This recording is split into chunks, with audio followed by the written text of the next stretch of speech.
asunto, hermana Sarita? ¿No? No sé si ya lo... ahorita, Moy, la hermana le ayuda tantito, hermano. Por favor, que tienen ahí un pendiente con la impresora que necesitábamos. Compramos tinta y le urge imprimir un documento y no hemos podido. Muy bien. Bueno, quiero invitarles en esta tarde, mis queridos hermanos. ¿Se escucha bien atrás, Julio? ¿Sí? Quiero invitarles a que por favor abran la Biblia en el libro de los Hebreos, esta carta del apóstol Lucas que dirige y que nos vamos a ubicar, que escribe Lucas y que nos vamos a ubicar en el capítulo 10. Lucas capítulo 10. Perdón, Hebreos. Sí, gracias, Elías. Es que dije, Lucas escribió Hebreos y ahí me quedé con Lucas. Hebreos capítulo 10. Quiero que ubiquemos, mis queridos hermanos, ubiquemos esta lectura y que juntos analicemos de qué trata. Dice así: porque la ley, teniendo la sombra de los bienes venideros, no la misma imagen de las cosas, nunca puede, por los mismos sacrificios que se ofrecen continuamente cada año, hacer perfectos a los que se acercan. Verso 2 de Hebreos 10. De otra manera, cesarían de ofrecerse, pues los que tributan este culto, limpios una vez, no tendrían ya más conciencia de pecado. Pero en estos sacrificios cada año se hace memoria de los pecados, porque la sangre de los toros y de los machos cabríos no puede quitar los pecados. Por lo cual, entrando en el mundo dice: sacrificio y ofrenda no quisiste, mas me preparaste cuerpo. Holocaustos y expiaciones por el pecado no te agradaron. Entonces dije: he aquí que vengo, oh Dios, para hacer tu voluntad. Como en el rollo del libro está escrito de mí, diciendo: primero, sacrificio y ofrenda y holocausto y expiaciones por el pecado no quisiste, ni te agradaron, las cuales cosas ofrecen según la ley. Y diciendo luego: he aquí que vengo, oh Dios, por segunda vez, para hacer tu voluntad. Quítalo primero para establecer esto último. Y en esta voluntad somos santificados mediante la ofrenda del cuerpo de Jesucristo, hecha una vez para siempre. Y ciertamente todo sacerdote está día tras día ministrando y ofreciendo muchas veces los mismos sacrificios que nunca pueden quitar los pecados. Pero Cristo, habiendo ofrecido una vez para siempre un solo sacrificio por los pecados, se ha sentado a la diestra de Dios y de ahí en adelante esperando hasta que sus enemigos sean puestos por estrado de sus pies. Amén. ¿Qué dice, amados hermanos, este pasaje? Dice varias verdades muy importantes y me parece que la verdad más sobresaliente de ellas es lo que dos veces dice aquí el Señor Jesús. Heme aquí para hacer ¿qué, hermanos? Tu voluntad. Hay eventos trascendentales en la vida de la sociedad, en la vida de los pueblos, en la vida de las naciones, en donde hay que tomar decisiones. Y muchas veces, hermanos, decisiones verdaderamente importantes que exalan, que engrandecen a quien pronuncia esas decisiones y ejecuta esas decisiones. Es decir, cuando nosotros estamos en medio de una sociedad, hermanos, la sociedad, de alguna manera o de otra, nos presiona para hacer lo que la sociedad demanda. Ejemplo, a los muchachos adolescentes que van a la escuela y cómo presiona la sociedad de jóvenes. A grado tal, mis queridos hermanos, que los chicos hoy a muy temprana edad están siendo presa de drogas, de bullying, es decir, de la agresión que los muchachos viven todos los días. Muchos de los hijos de ustedes en estos próximos días saldrán de la escuela, tomarán unos días de descanso, pero muy pronto retornarán al colegio y muchos de ellos tomarán el compromiso de un nivel evidentemente superior. Los que se van de quinto a sexto año de primaria a lo mejor no batallan tanto, pero el que se va del sexto año de primaria a la secundaria, ese chiquito sí le va a afectar demasiado, o el que sale del kinder y se va a la primaria, ahí le afecta mucho, a grado tal que a veces los niños no quieren ni remotamente, hermano, cambiarse de clase, cambiarse de escuela, cambiarse de salón. Hablando de los adolescentes, ellos son en alguna medida presionados de tal manera que para que el grupo, para que la sociedad los adopte como iguales a ellos, tienen que hacer lo que el resto del grupo lleva a cabo. Y el problema se complica mucho más cuando nosotros somos cristianos, cuando nosotros somos hijos de Dios, porque nosotros no podemos hacer lo que el común denominador hace. No podemos hacer eso. Pero aquí hay justamente, mis queridos hermanos y hermanas, hay justamente una enorme oportunidad de poderle decir a Dios: heme aquí para hacer tu voluntad. Ahí es justamente en donde nosotros, como hijos de Dios, podemos mostrarle al Señor que verdaderamente Él en nuestra vida es lo más importante, hermanos. Que no nos importa tanto lo que la sociedad diga. No nos importa tanto lo que digan las autoridades del trabajo, las autoridades escolares. Lo que nos importa es justamente lo que Dios espera de nosotros. Y las decisiones que tomamos en ese sentido, reitero, son más que importantes, hermanos. La grandiosa, la espectacular declaración de nuestro Señor Jesús es justamente de ese tipo. ¿Por qué razón, hermanos?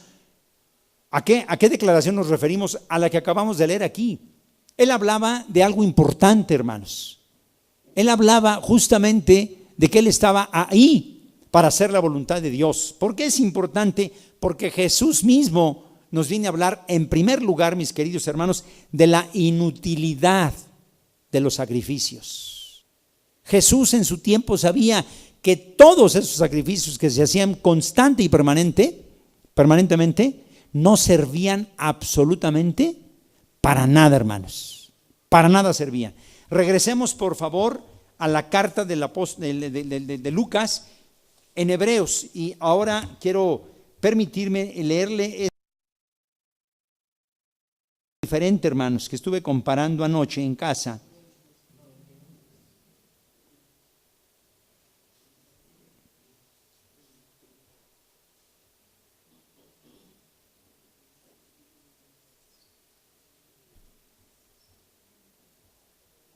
Deme un segundito.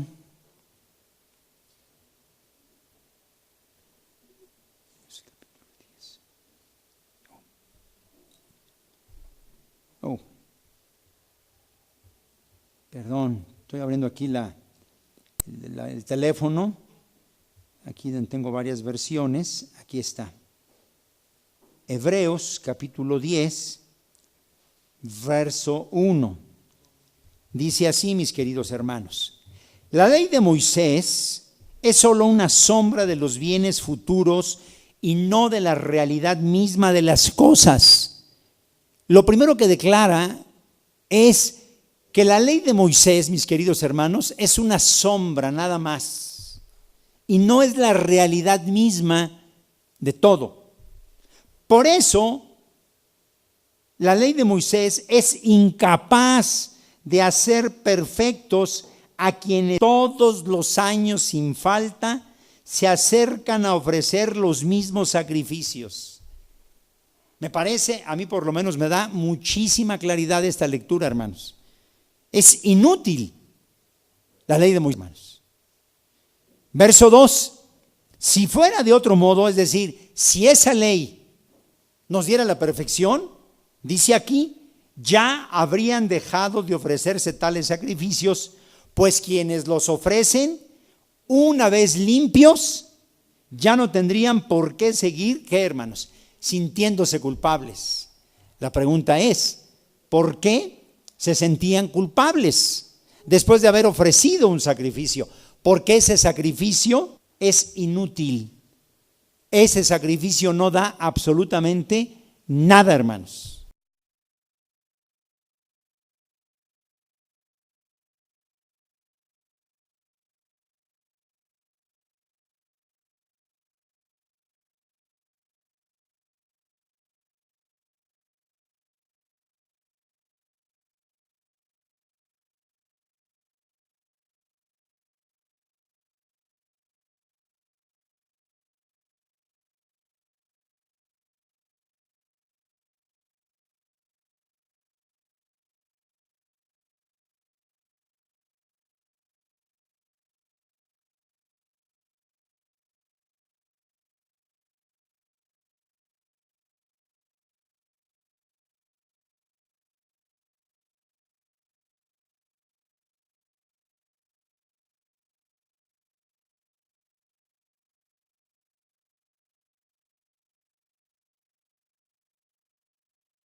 Repito, estoy leyendo otra versión.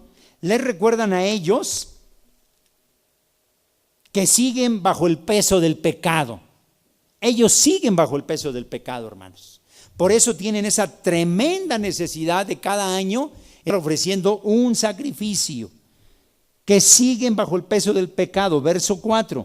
Pues es imposible que la sangre de toros y de machos cabríos pueda borrar los pecados. Eso usted y yo hoy lo entendemos perfectamente bien. Usted y yo sabemos que esos sacrificios no borran los pecados, hermanos. Lo único que borra los pecados es la sangre de Jesús. Es la vida de Jesús. Por eso dice Cristo al entrar en el mundo: no has querido ofrendas ni sacrificios, sino que me has dotado de un cuerpo. Verso 6. Tampoco han sido de tu agrado los holocaustos y las víctimas expiatorias. Verso 7. Entonces dije: aquí vengo yo, oh Dios, para hacer tu voluntad. ¿Cuál era la voluntad del Padre en relación a Jesús y a todo este asunto que estamos contemplando, hermanos?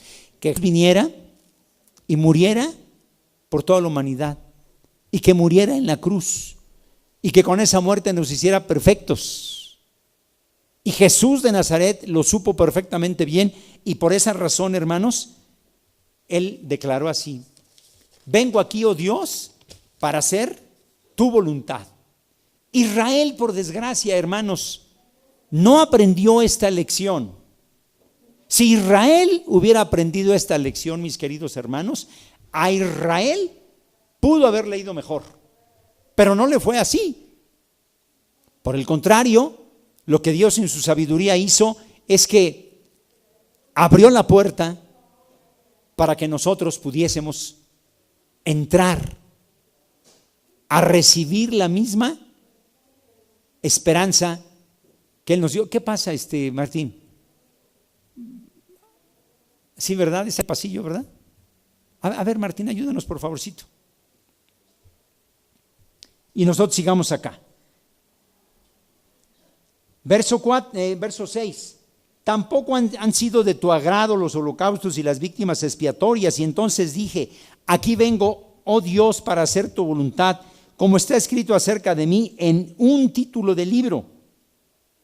En primer lugar dice que no has querido ni han sido de tu agrado las ofrendas, no han sido de tu agrado los sacrificios, no han sido de tu agrado los holocaustos y no han sido de tu agrado las víctimas expiatorias, cosas todas ellas que se ofrecen de acuerdo con la ley.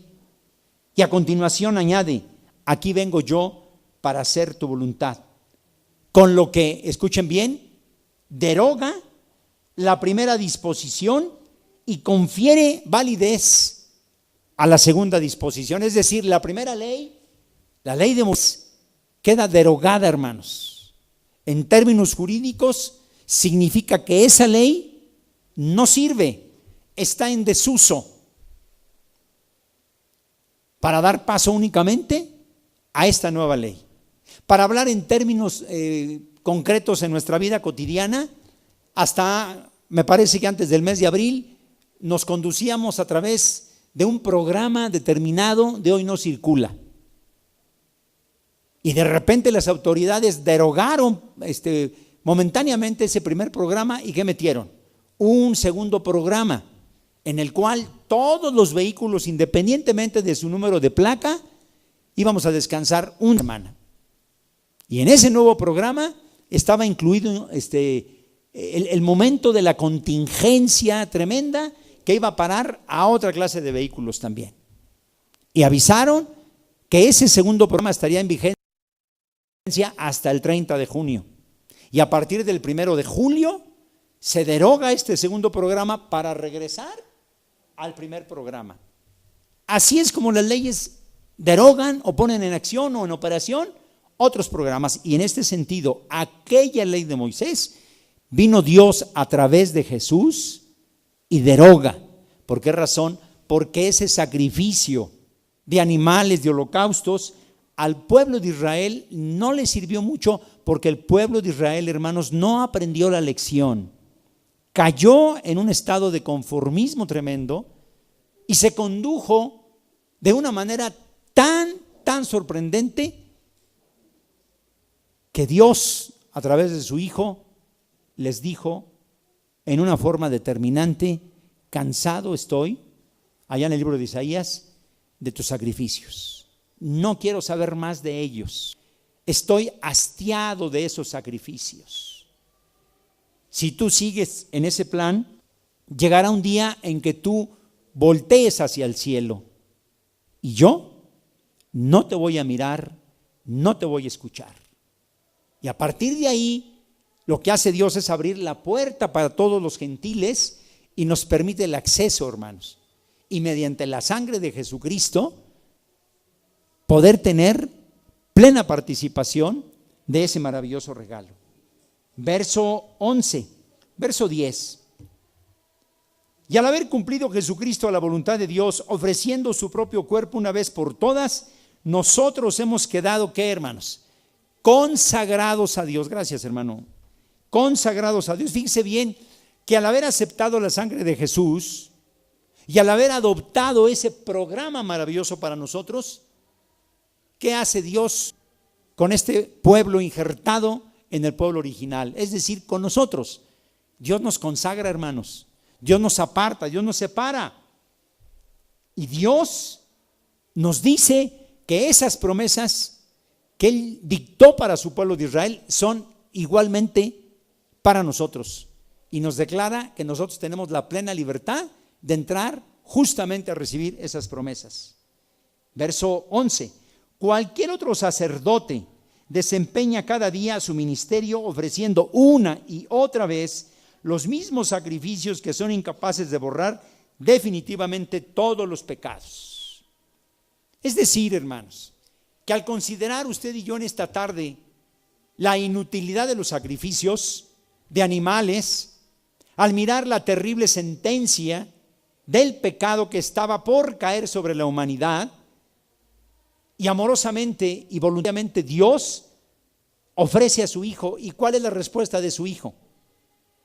Aquí la hemos leído un par de veces en el verso 7. Heme aquí para hacer tu voluntad. Dios le deja una tarea a su Hijo y Dios le deja en alguna medida ya establecido su ministerio. Y el Hijo de Dios no rehuye, no huye, sino que por el contrario se entrega a ese sacrificio, porque Él sabía que todos esos sacrificios eran inútiles para la humanidad. En otras palabras, hermanos, no había nada que a la humanidad la pudiera liberar de la carga del pecado.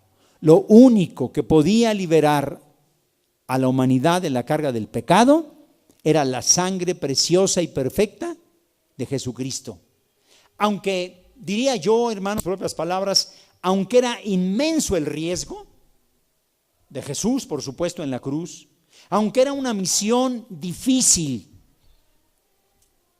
aunque al hacer la voluntad del Padre, Él llevaba consigo consigo el menosprecio de la gente, el sufrimiento, el sacrificio de su muerte. A Jesús no le importó, sino que finalmente dijo: heme aquí, Señor, para hacer tu voluntad. Tal vez usted en esta tarde diga: bueno, pero ¿en qué momento Jesús sabía que él iba a sufrir con todo esto? Así estaba profetizado, hermanos. En el capítulo 51 del libro de Isaías así lo dice. Al parecer, recuerdo que en cada cena que celebramos leemos esos pasajes. Como cordero fue llevado al matadero, fue menospreciado. La sangre de nuestros pecados fue sobre él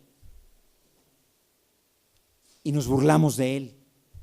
Es a lo que nos referimos en esta tarde, que aunque era inmenso el riesgo, porque él estaba humanamente sufriendo ese dolor inmenso, hermanos, y la prueba inequívoca de que él estaba sufriendo un dolor inmenso es que llegó un instante en que le dijo al Padre: Padre, si tú puedes, pasa esta copa, pero no sea mi voluntad hecha, sino que sea hecha tu voluntad. Si él no hubiera estado sufriendo, hermanos, él no hubiera pronunciado estas palabras. Algún día le dije a usted en relación a este tema, en ese momento Jesús lo que hizo, pidió agua de beber porque tenía sed.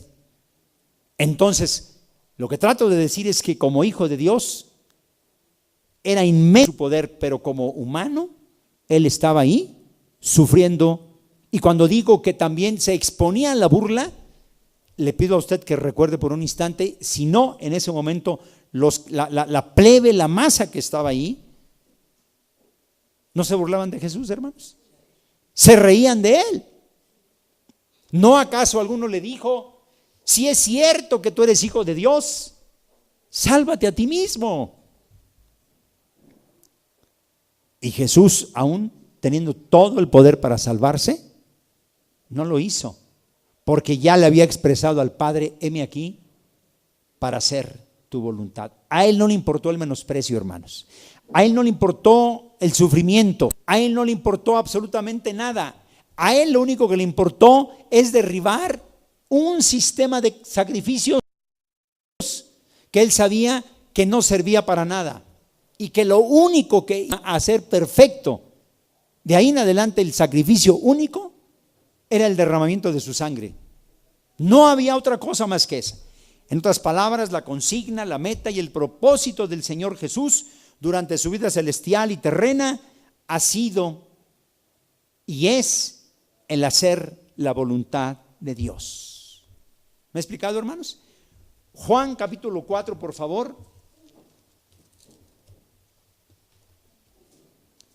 Evangelio de Juan capítulo 4.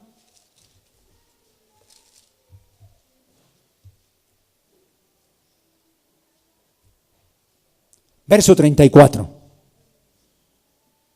Jesús le dijo: mi comida es que haga ¿qué? La voluntad del que me envió y que acabe su obra. Por eso insisto, lo único que a Jesús le importó y le importa hoy día es hacer la voluntad del Padre. Perdón, hermano. Me decía algo para aportar. Ok, para hacer su voluntad, hermanos. En esa ocasión los discípulos habían ido a buscar algo para comer, en ese verso que miramos. ¿Y qué hacían ellos? ¿Quiere usted verlo aquí, hermano? Vayamos, por favor. Leí yo el verso 34 y me voy al 27. En eso vinieron sus discípulos y se maravillaron de que hablaba con una mujer. Sin embargo, ninguno dijo: ¿qué preguntas o qué hablas con ella? Entonces la mujer dejó su cántaro y se fue a la ciudad y dijo a los hombres, verso 29 de Juan 4: venid, ved a un hombre que me ha dicho todo cuanto yo he hecho. ¿No acaso será este el Cristo? ¿Sí estamos leyendo bien ahí, hermanos? Juan 4, verso 29. Entonces salieron de la ciudad, ¿y a dónde fueron? Vinieron a él. Entre tanto, los discípulos le rogaban diciendo: Rabí, come. ¿Por qué le decían que comiera? Porque era la hora de la comida. Y él les contestó algo importante: yo tengo una comida que comer y que ustedes no saben. Entonces los discípulos le decíanse unos a otros: ¿le habrá traído alguien de comer? Jesús le dijo: mi comida es que haga la voluntad del que me ha enviado y que acabe su obra. ¿No decís vosotros, aún faltan 4 meses para que llegue la siega? He aquí os digo, alzad vuestros ojos y mirad los campos, porque ya están, ¿qué cosa, hermanos? Blancos para la siega, y el que siega recibe salario y recoge fruto para vida eterna, para que el que siembra goce juntamente con el que siega. Porque en esto es verdadero el dicho: uno es el que siembra, otro es el que siega. Yo os he enviado a segar lo que vosotros no labrasteis, otros labraron y vosotros habéis entrado en sus labores. Por sobre todas las cosas, mis queridos hermanos, la voluntad del Hijo de Dios ha sido y será siempre hacer la voluntad de Él. Y en ello Él tiene complacencia, en ello Él está feliz de hacer la voluntad. Cuando Cristo dijo, heme aquí, estaba describiendo la disposición que Él tenía para obedecer al Padre. ¿Cuántas veces usted en la vida ha llegado a decir, heme aquí, Señor? ¿Algún día por lo menos, hermano? Me parece entonces que con ello, tenemos que decirle a Dios también que tenemos toda la disposición para obedecerle.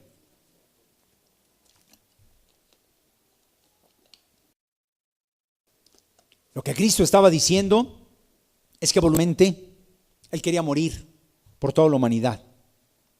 Y estaba decidido, estaba firme en dar su vida por la humanidad. Él estaba plenamente decidido a llevar a cabo los planes del Señor. Él estaba decidido.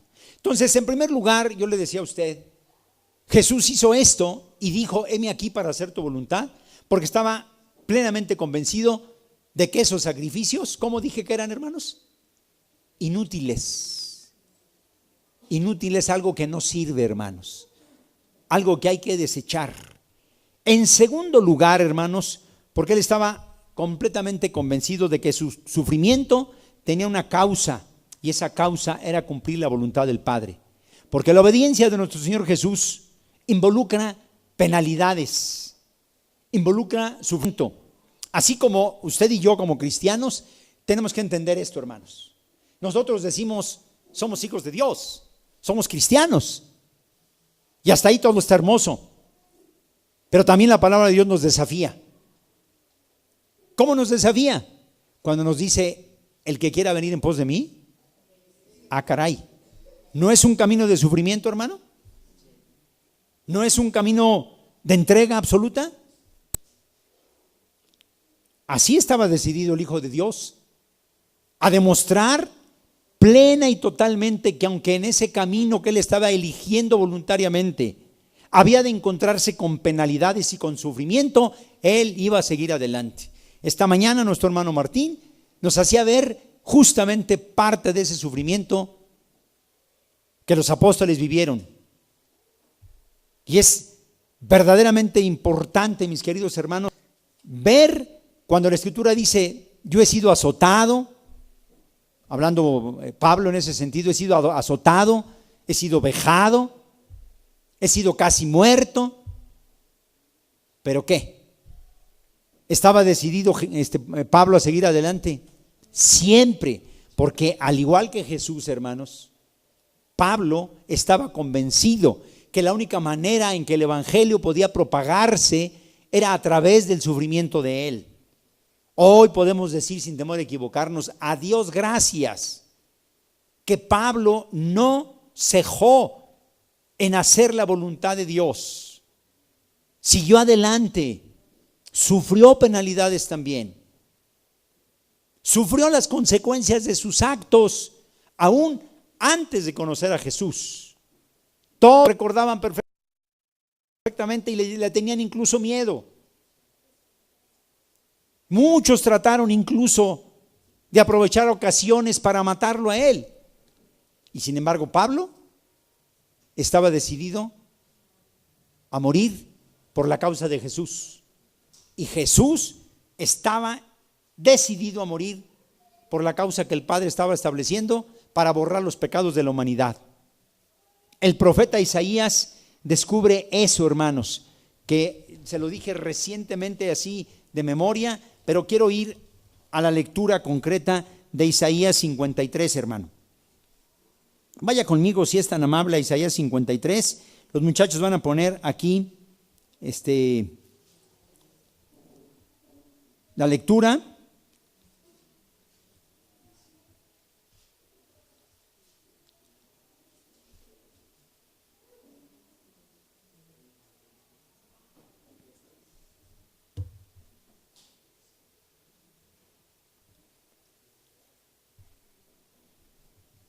¿Lo tiene ya, hermano? Ustedes vayan comparando la lectura, por favor. Yo leo en otra versión. ¿Quién se fió de lo que decía? ¿A quién se reveló el poder del Señor? Fue creciendo ante el Señor como un brote, como raíz en tierra de secano, sin aspecto atrayente, sin lozanía, desechado, despreciado, rechazado por la gente y sometido a dolores, y habituado al sufrimiento, ante el cual todos se tapan la cara. Fíjese bien esta expresión, hermanos. Todos se tapan la cara así porque les da vergüenza. Lo despreciamos y no hicimos ¿qué? Caso de él.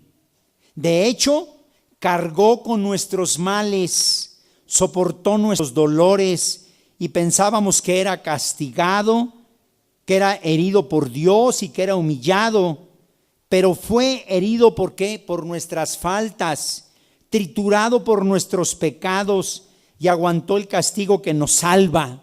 Fíjese bien, hermano, aguantó el castigo que nos salva y con sus heridas fuimos curados. Todos nosotros íbamos errantes como ovejas, cada cual por su propio camino, y el Señor cargó sobre él mismo las culpas de todos nosotros. Era maltratado, era humillado, pero él no abrió su boca. Era como cordero arrastrado al sacrificio y como oveja que va a ser esquilada, detenido sin defensa ni juicio. ¿Y quién se ocupó de su suerte?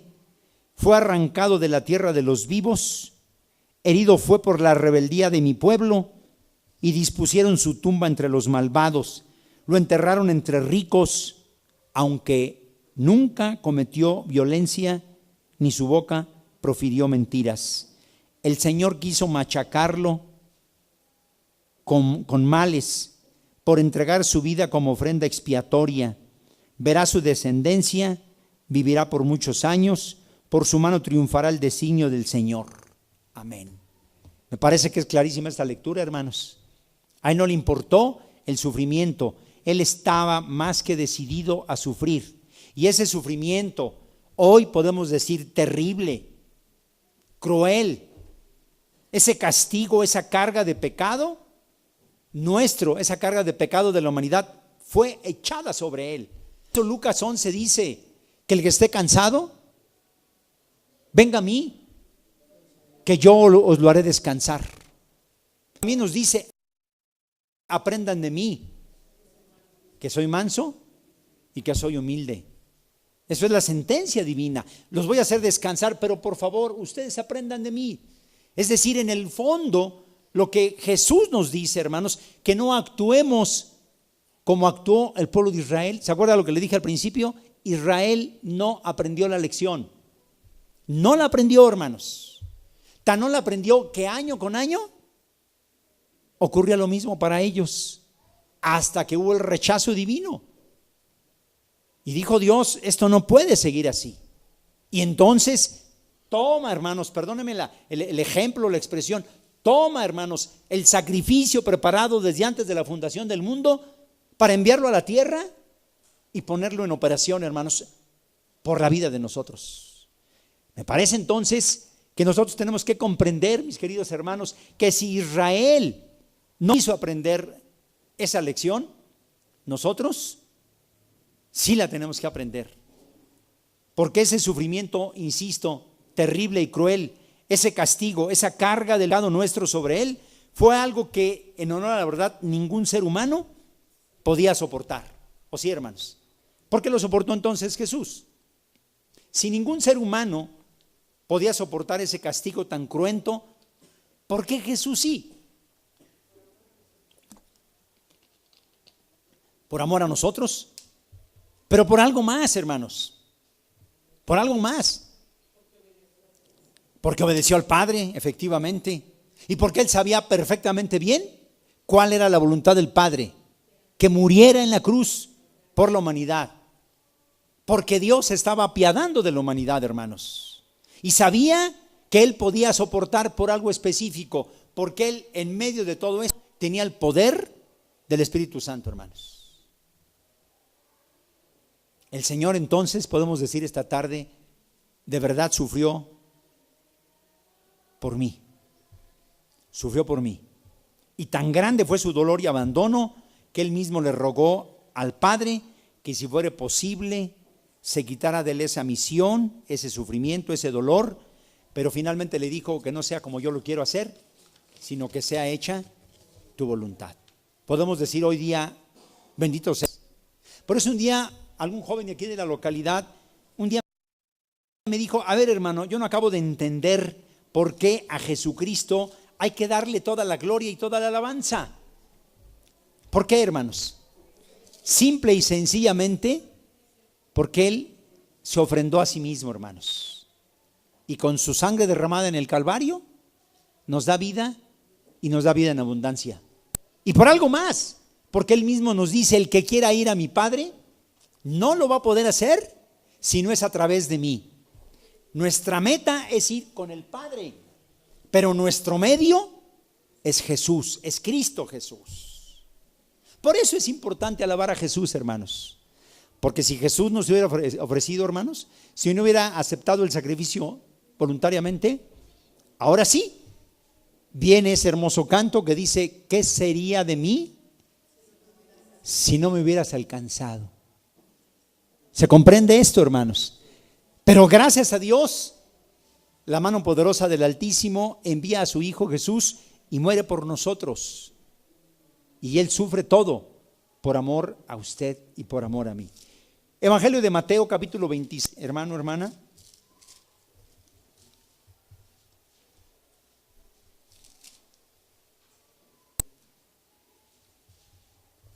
Quiero leer un poquito a partir del verso 36, cuando Jesús está orando en el Getsemaní. ¿Lo tiene ya, hermano? Dice así, entonces llegó Jesús con ellos a un lugar que se llama Getsemaní y dijo a sus discípulos, sentaos aquí, entre tanto que voy ahí y oro. Y tomando a Pedro y a los dos hijos de Zebedeo, comenzó a entristecerse, comenzó a angustiarse. ¿De qué manera, hermano? En gran manera, hermano. ¿Por qué? Porque les dijo, mi alma está muy triste hasta la muerte, quédense aquí y velen conmigo. Yendo un poco adelante, se postró sobre su rostro, orando y diciendo, Padre mío, si es posible, pase de mí esta copa, pero no sea como yo quiero, como tú lo deseas. Eso es lo que Jesús estaba diciendo, hermanos. Él estaba sufriendo. Como humano sabía lo que le venía encima. Y como humano también sabía que la humanidad solo podía ser salvada a través de su sacrificio. A través de Él, hermano. Cuán grande carga estaba sobre sus hombros. Cuán grande carga estaba sobre su vida, hermanos. Cuán grande sufrimiento. ¿Y qué decimos del Padre? ¿Qué decimos del Padre, hermanos? ¿Él no sufría entregando a su Hijo? Claro que sí. De ese sufrimiento no se nos dice gran cosa, al menos en esta tarde, en este momento, en la lectura que estamos haciendo. Pero finalmente era su Hijo. Pero finalmente Dios tenía un propósito, hermanos. Y ese propósito que tenía Dios era salvarnos a través de Jesús. Por eso es que en el Evangelio de Lucas, capítulo 22, se nos hace ver algo importante, mis hermanos. Lucas 22.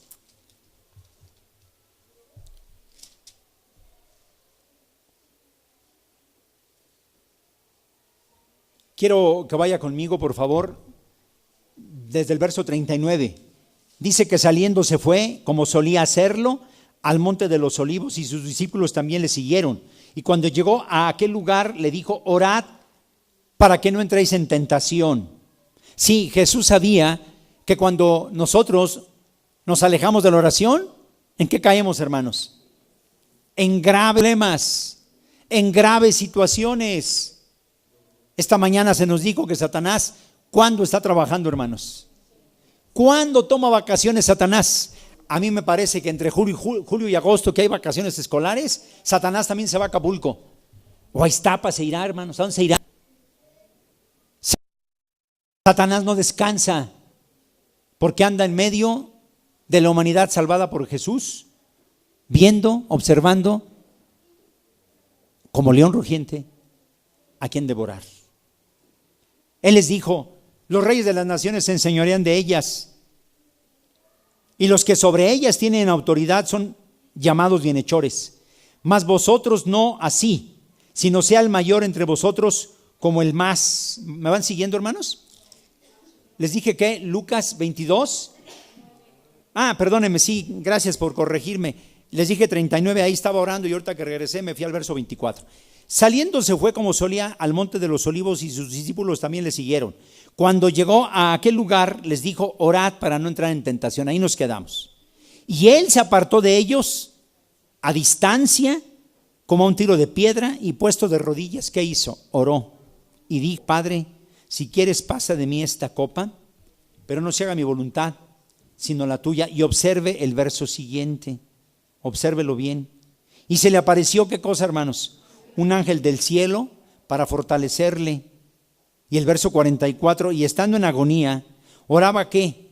Más intensamente, y era su sudor como grandes gotas de sangre que caían hasta la tierra. Y cuando se levantó de la oración y vino a sus discípulos, ¿cómo los halla? Durmiendo, a causa de la tristeza. Y les dijo: ¿por qué duermen? Levántense y oren. Y una vez más les dice: para que ustedes no entren en tentación. Les faltaba el poder de Jesús, les faltaba el impulso del Espíritu de Dios, hermanos. Por eso nosotros tenemos que comprender, mis queridos hermanos, que la voluntad de Dios tiene que ser hecha, como hoy se estila el decir sí o sí. No hay otra alternativa, hermanos. Es obedecer la voluntad de Dios sí o sí, porque hace 2000 años hubo un personaje maravilloso, conocido hoy por usted y por mí como Jesús, que estuvo dispuesto a hacer la voluntad del Padre. Y usted, simbólicamente le digo, también hace 2000 años aceptó a Jesús. ¿Me explico, hermano? Y usted bajó a las aguas del bautismo con un solo propósito. ¿Cuál fue ese propósito, hermanos? Hacer la voluntad del Padre y obedecerle sí o sí, y decirle: Señor, quiero ir en pos de ti.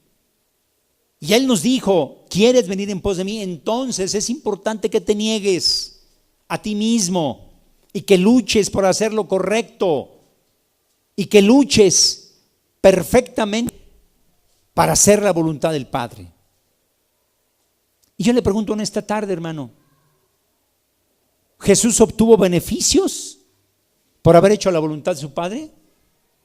Claro que sí, hermanos.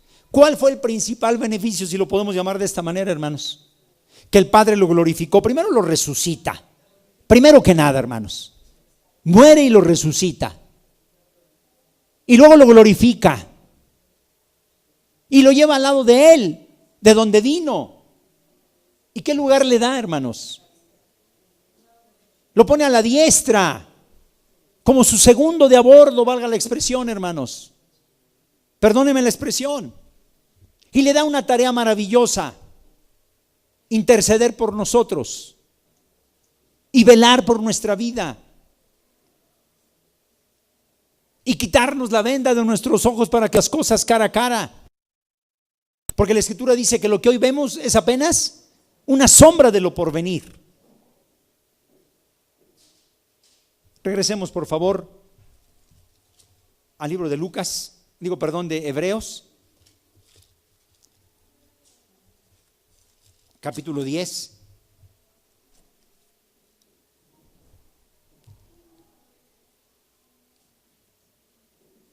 Verso 12. Pero Cristo, habiendo ofrecido una vez para siempre un solo sacrificio por los pecados, ¿qué ha hecho, hermanos? Se ha sentado a la diestra de Dios. Y desde ahí en adelante, esperando hasta que sus enemigos sean puestos por estrado de sus pies. Porque con una sola ofrenda hizo perfectos para siempre a los santificados, es decir, a usted y a mí. Bendito sea Dios, hermanos. ¿Qué nos resta a nosotros ahora? Luchar por seguir viviendo en santidad y a semejanza de Jesús, decirle al Padre: heme aquí, Señor. ¿Para qué, hermanos? ¿Para qué, mis hermanos? Para hacer la voluntad de Dios. ¿Cómo se escucha eso, hermanos? ¿Le importa a usted hacer la voluntad del Padre o no? A mí me importa hacer la voluntad del Padre, hermanos. Pero hacer la voluntad del Padre, por un lado tiene, insisto, complicaciones.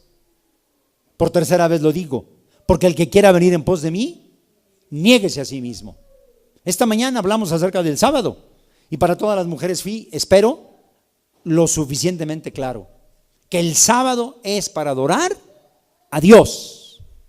Y esto va implícito, hermanos.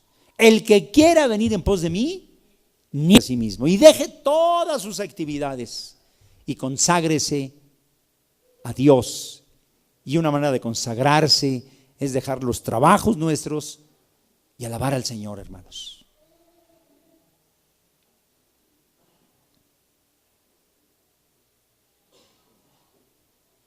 Verso 14. Porque con una sola ofrenda hizo perfectos para siempre a los santificados, y nos atestigua lo mismo el Espíritu Santo. Porque después de haber dicho: este es el pacto que haré con ellos después de aquellos días, dice el Señor, pondré ahora mis leyes, ¿en dónde? En sus corazones, en sus mentes las escribiré. Y añade: nunca más, ¿qué cosa, hermanos? Me acordaré de sus pecados y de sus transgresiones. Oiga, hermano, ¿esto no es maravilloso? Jesús nunca jamás, Dios nunca jamás se acordará de nuestros pecados, de nuestras transgresiones, sino que por el contrario, Él nos dice que donde hay remisión de los pecados, no hay entonces más ofrenda por el pecado. No hay más ofrenda. ¿Por qué razón? Porque la ofrenda perfecta ofrecida hace 2000 años, hermanos. Finalmente le digo a usted, en conclusión, le digo a usted, Jesús obtuvo beneficios, ya lo mencioné. Murió, resucitó, lo ascendió a los cielos, lo glorificó y finalmente lo puso a la diestra de Él. Y yo me atreví erróneamente, y le pido disculpas a usted por el comentario tan simplista, lo puso como segundo de a bordo. Pero quiero transmitirle a usted la posición tan importante que tiene a un lado del Padre. Y desde ahí está hasta nuestros días y hasta la eternidad, hermanos, para aconsejarnos, para guiarnos, para pastorearnos, para que no nos falte nada, para que lo que nosotros necesitemos, Él nos lo dé. Esos fueron los beneficios grandiosos de Jesús.